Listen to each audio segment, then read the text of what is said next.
إخواني الكرام، السلام عليكم ورحمة الله تعالى وبركاته. مباشرة من مسرح الجريمة بمدينة جرسيف، الجريمة التي هزت هذه المدينة، المدينة التي تعيش في الحقيقة سكون وهدوء وبعيدة كل بعد عن هذه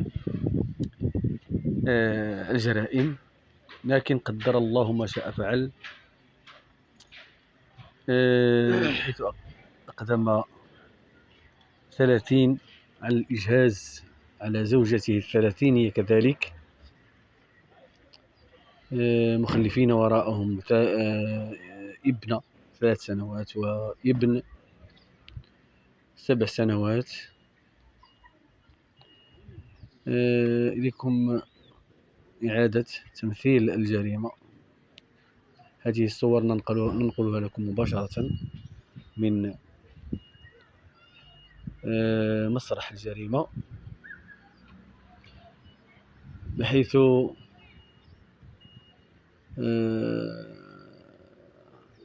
تعرضت الزوجة لطعنات مميتة لم يمهلها وصول حتى الإسعاف، بحيث أن لما وصلت الشرطة وجدت الهالكة جثة هامدة مدرجة في دمائها.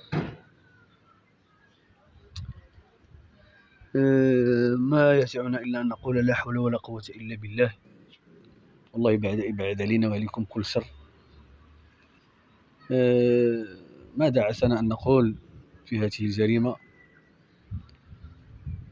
في الحقيقة يعني الوقع ثقيل ثقيل ثقيل على الساكنة الجرسيفية كافة.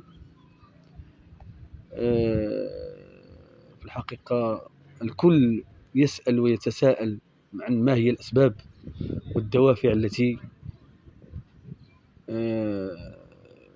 كان وراءها، أو كان الدافع الأساسي لهذه الجريمة. سنوافيكم إن شاء الله بكل جديد عن أسباب وملابسات هذا الحادث المؤلم في الحقيقة.